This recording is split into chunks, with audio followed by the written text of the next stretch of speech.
again folks, and welcome back to this week's video. So you may be wondering why I'm in the car and not in the games room as I usually would be at the start of these videos. That is because this week is a very special video, as today we are doing a day in the life of a video game collector, and I'm taking you folk along for the ride with me all day.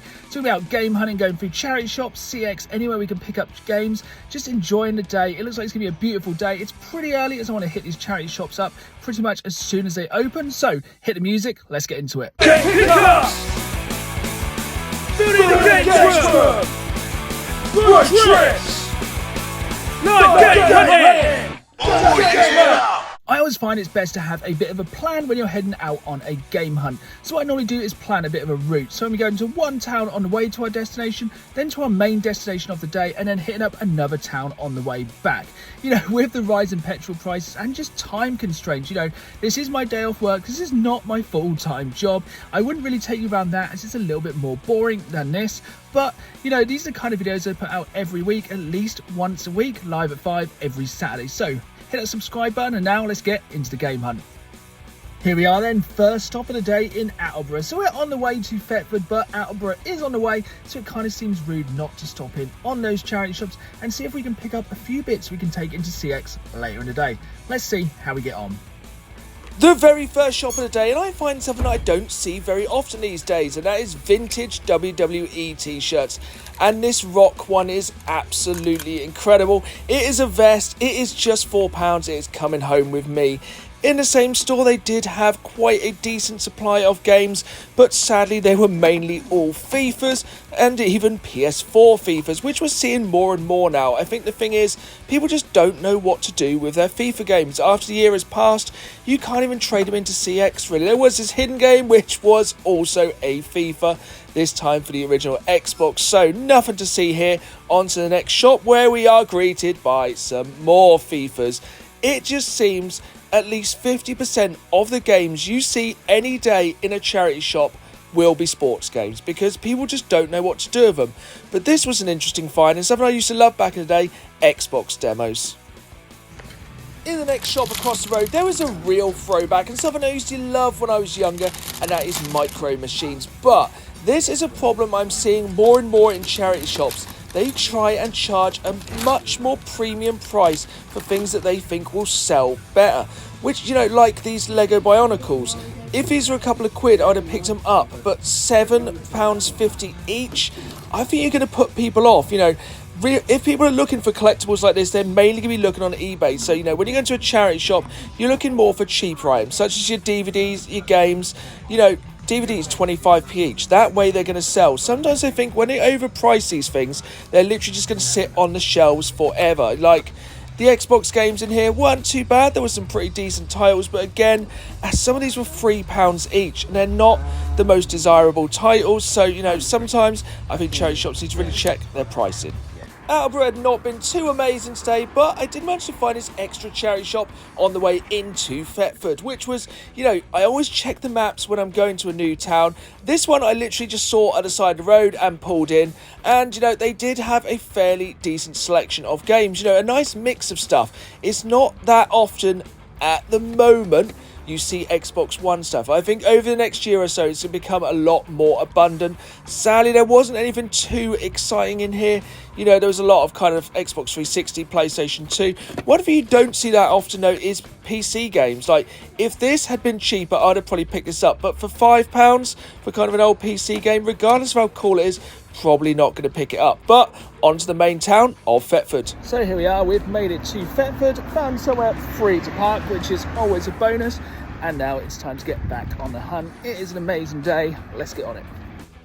It may be a different town, but it's still the same story. There is charity shops absolutely stacked with DVDs. Seriously, if you know some of the good DVDs to resell, you can make a fortune. This next charity shop, though, is definitely one of the best looking charity shops I've seen for ages. Outside, they had a really solid selection of DVDs. I don't know why looking at DVDs this way is a lot easier to me than looking to them on a shelf. I don't know why. But yeah, there's actually some surprisingly good Blu-ray films here, especially Sucker Punch. Definitely recommend that if you haven't seen it before. Inside the store, there was a couple of games, one of which was this mystery game. So guess now what it's going to be. it is of course Project Gotham 4. So good racing game, but nothing to write home about. Heading back into kind of the main town centre, there was a lot of charity shops very close proximity to each other. So there were some pretty big stores as well. And yeah, again, interesting selection. It's good to see more Blu-rays in shops now. Like, I don't know. As I think people get more used to kind of watching things in high def, I think people look more for Blu-rays than DVDs. Jurassic World is obviously a classic. Everyone needs that in their Blu-ray collection. There was a couple of good bits here, but nothing too exciting. But it's good to see more Blu-rays in charity shops. Heading on to the next shop, and above all the DVDs there was a small shelf of games. As you can see there is a couple of copies of Kinect Adventures, one of the most common games. This would have been cool if it had been anything but PC. If that had been PlayStation or Xbox, I'd have definitely picked it up. That would have been a surefire pickup, but yeah, I just don't really pick up PC games. There was a lot of PC games here, but nothing too interesting. I was quite interested in this pair of Nike trainers, but they were £15. Like, I know you can sell shoes on eBay pretty well if you know what you're doing, but it's something, sadly, I'm not very well versed in. So, heading on through Thetford, and I could see two of my favourite things on the horizon, CEX and Greggs. So, I knew this sunny day was going to be taking a turn for the even better. And you know me, as soon as I head to CX, first thing I'm going to be looking for is that window display, because I think this is where you need to put your best stock. So as soon as I got to this window, I wasn't exactly blown away. I didn't think there was much to look forward to, but as I entered the store, oh my god, I was absolutely blown away. This store has so much good stuff, so much retro stuff. It is very rare to see it tagged this deep. But as well, if you look here, there is a game hiding from the 20 in 2022 checklist. So, if you're eagle-eyed, if you might have spotted that. If not, you'll find out what it was at the end of the video. But yeah, this place was absolutely stacked with retro. It was going to be a deep hunt. Wasn't just the absolutely amazing PlayStation 1 classics in this store. It had Mega Drive. It had boxed N64. It even had boxed SNES. Seriously, for a smaller town CEX, this place had some severe stock. There was so much cool stuff. Like, if money wasn't an object, I would have gone on an incredible sweep of this store. There was just so much good stuff. Controllers, games, loose games, boxed games, but you know, I had to get some composure. I had to go back and go through all my classics. So one thing I always do is look through the original Xbox games. You know by now it's one of my favourite consoles to collect for, and it is a cheap console to collect for. Except when you get some of the classic games like Silent Hill and especially Stubbs the Zombie. This is a pricey one, but a great one for the collection. The next place I normally go to is the GameCube, because again, if you can pick up cheap GameCube games, you are laughing. But there were some premium titles in here. Look at this top shelf. That is literally a hit list of some of the best games available on the GameCube. They, again, had an incredible selection of GameCube games. If money wasn't an option, I'd have probably just cleared them out. But one thing that I did see was this game, which I've never seen before. So let me know in the comments down below if you've played this one. Speaking of something I've never seen before, so this may just look like a normal copy of Pokemon Colosseum, but it also says that it includes Pokemon Box, which I don't think it does. I think that might be a typo, I might be wrong, but anyway, back to the expensive games. Clock Tower for the PlayStation 2, an absolutely massive collector's item, a very expensive one, but, you know, I'm more about finding those cheap games for the original Xbox, you know, £2.50, Heroes of the Pacific. There's just loads of cheap games you can pick up, like this Wings of War. It's such a fun console to collect for, and one you can just do on the cheap. I always have a quick look through some of the more up-to-date stuff. This game, Rustler, looked very similar to another game by the name of Bully. Good to see Watch Dogs Legion's getting cheaper. Definitely going to pick it up when it drops a little bit more.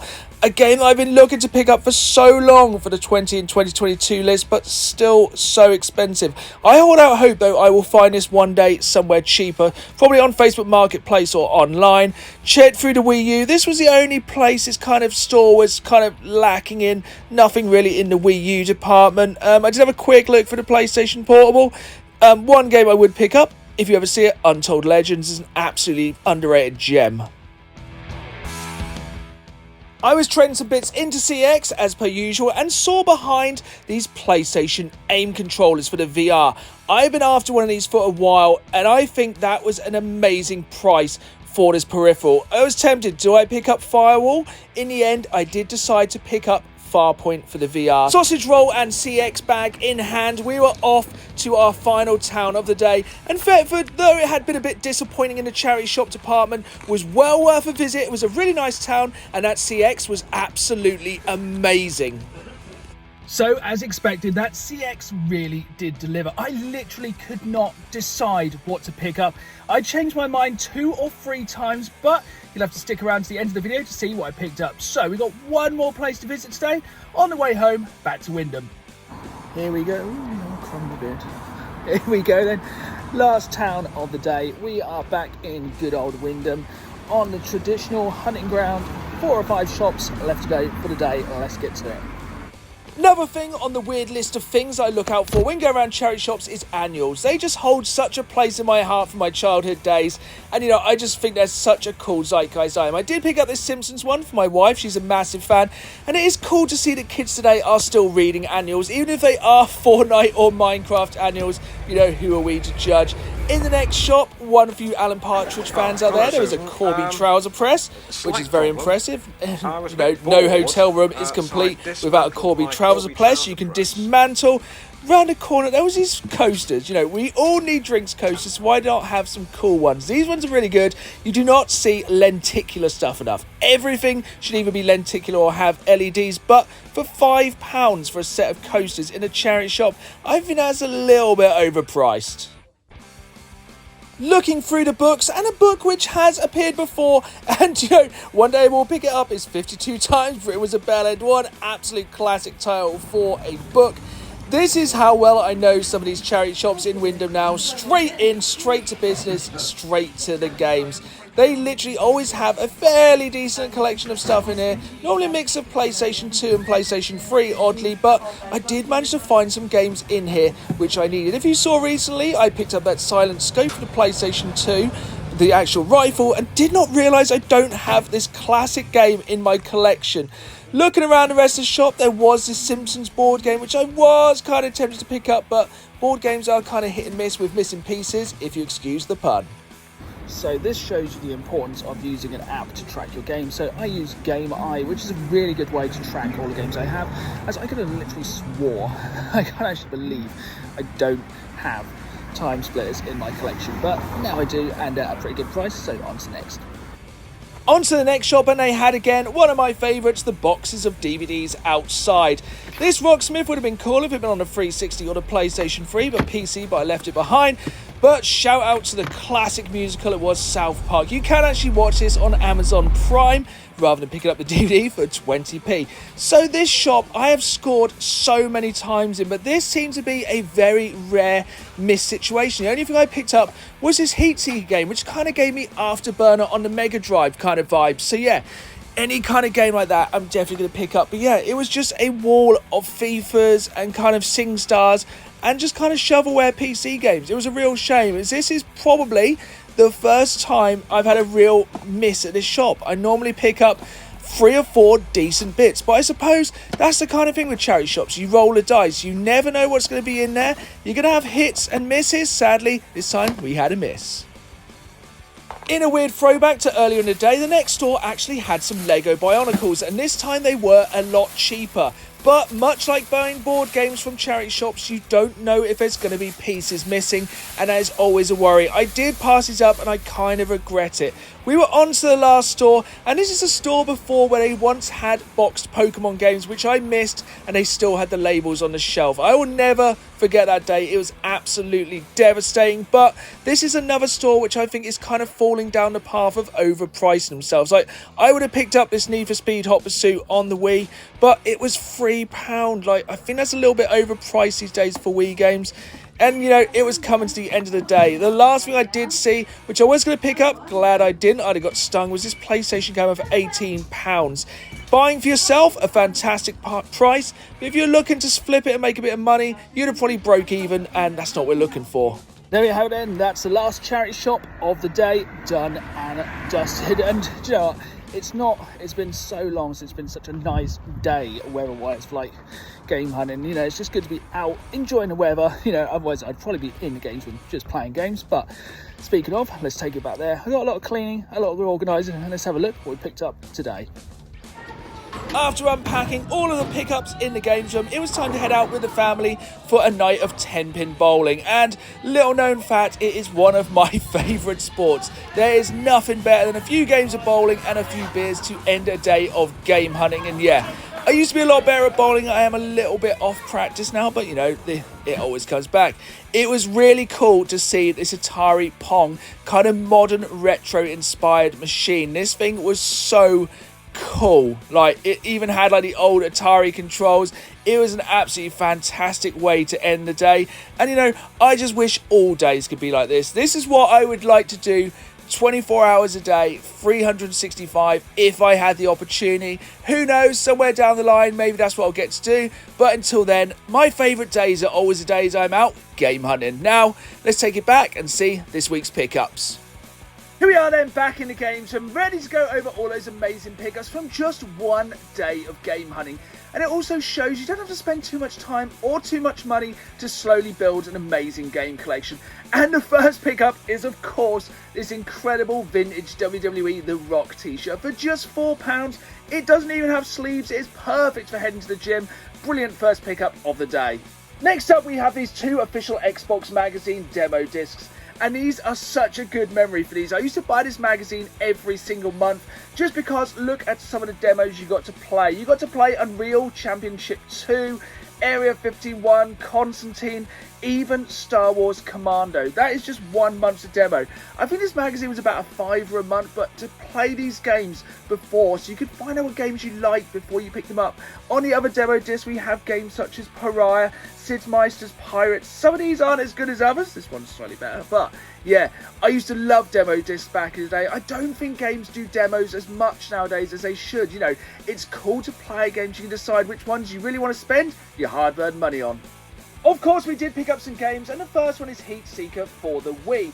And the main reason I picked this up is it kind of reminded me of the look of Afterburner back on the Mega Drive. And this was an absolutely classic game. I don't really know a lot about this game. I did pay £1.59 randomly for it. Sadly, it does sell on CX for just 75p, but, you know, I'm not going to complain. £1.50 is still really good for a decent looking game. Next pickup is this copy of Silent Scope for the PlayStation 2, and there is a couple of reasons I picked this up. Firstly, it was just 95p and is in incredible condition, fully complete. Secondly, it's an absolute banger of a game, and third and foremost is because recently at Kabu, if you've seen my previous video, I picked up this rifle and action shotgun, and putting these things together equates to a very good time indeed. I am actually shook that I did not have Time Splitters in my collection. What more is there that could be said about this absolute classic first-person shooter? It is so good. It is fully complete. It is in really, really good condition. I played hours of the multiplayer of this back on the PlayStation 2 and cannot believe it wasn't in my collection. For £2, it is an absolute no-brainer. I would have picked this up regardless to trade in CX, but really happy this game is finally in my collection. If you've been watching the channel for a while, you know I'm a massive fan of PlayStation VR and a massive fan of light gun games. So it's odd that it's taken me this long to pick up the PlayStation Aim controller for PlayStation VR. And you know, I saw in that CX, it was just £22. And this is the kind of thing which I think is going to get more expensive. I don't think PlayStation VR really took off as much as people expected, and these kind of peripherals are the things that are going to get way more expensive. And I'm super excited to try this out, as there is some games which you need this to play, the first of which is coming up next. As I had finally bought the PlayStation VR Aim controller, I knew I had to pick up Farpoint. This game is literally designed to be used with that controller. I am super looking forward to this. I've heard mixed things about this game. You know, it's kind of linear. I don't even know if you can turn around on the spot, but you know, wearing that VR headset, holding that aim controller, shooting wave after wave of aliens on an alien planet sounds pretty good to me. If you've been watching the channel for a while, you'll know I've set myself a challenge this year, and it is the 20 in 2022 challenge, and it is to get the 20 most wanted games on my list. And this time we managed to add another one of those games into the collection, and it is a wrestling game. As you know, I love them so much, and it is WWF In Your House. This is actually a wrestling game I have never played. I know, it's hard to believe, isn't it? I have so many wrestling games in my collection, and this one I have never played, and I'm super excited to pick it up. I couldn't believe it when I saw it in a small CX in the middle of Thetford for just 20 quid, which was the exact amount I was aiming to spend on this game. Part of the challenge being not going over budget. And also, this thing is perfectly complete and is an amazing one to add into the collection, and I can't wait to get body slamming with this one.